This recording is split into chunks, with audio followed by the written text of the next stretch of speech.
ആയിക്കോട്ടെ, സദ്യ സ്പെഷ്യൽ ഒരു ബീട്രൂട്ട് കറി തയ്യാറാക്കാം. അതിനുവേണ്ടി ഒരു ചെറിയൊരു ബീട്രൂട്ടാണ് എടുത്തിരിക്കുന്നത്. ഇനി ഇതിന്റെ തോടൊക്കെ ഒന്ന് കളഞ്ഞ് വൃത്തിയാക്കി എടുക്കാം. തൈര് ചേർത്ത് കൊടുക്കാം. ഇതിനകത്ത് വെള്ളമൊന്നും ചേർക്കാൻ പാടില്ല, തൈര് ആണ് ചേർക്കാനുള്ളത്.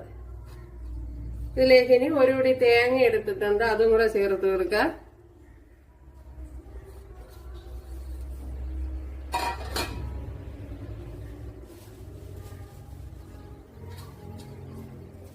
ഇനി ഇതിലേക്ക് ചെറിയൊരു പീസ് ഇഞ്ചി, അതേപോലെ ഒരു കഷ്ണം വെളുത്തുള്ളി, ഒരു പച്ചമുളക്, അതേപോലെ തന്നെ ഒരു 1/4 ടീസ്പൂൺ ജീരകം,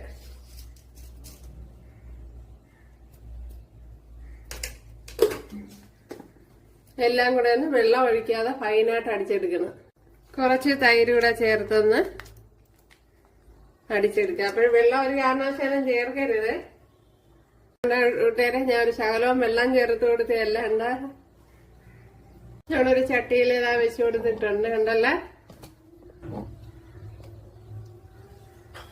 അപ്പോൾ വെള്ളം ഒരു ശകലം ചേർത്ത് കൊടുക്കരുത്. നമുക്കിങ്ങനെ സദ്യയില് തൊടുകറിയായിട്ട് വെക്കാം ഇത്.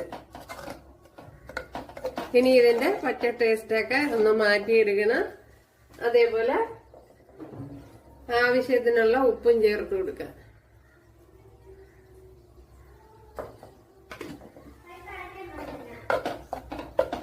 അപ്പോഴൊരു അടിപൊളി റെസിപ്പിയാണ്, നല്ല ടേസ്റ്റും വളരെ എളുപ്പവും. അപ്പോഴിതിനി അടച്ചു വെച്ച് നല്ലപോലെ ഇതിന്റെ പച്ചക്കൂത്തൊക്കെ ഒന്ന് മാറ്റിയെടുക്കണം.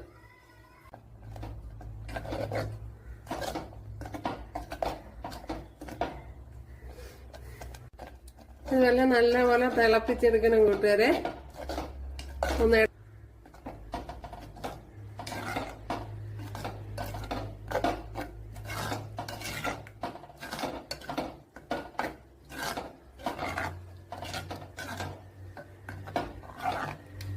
ഉണ്ടല്ലേ. ഇപ്പോഴത്തെ ഇച്ചിരി ഉടച്ച് ചേർത്ത് കൊടുക്കുന്നത് നന്നായിരിക്കും.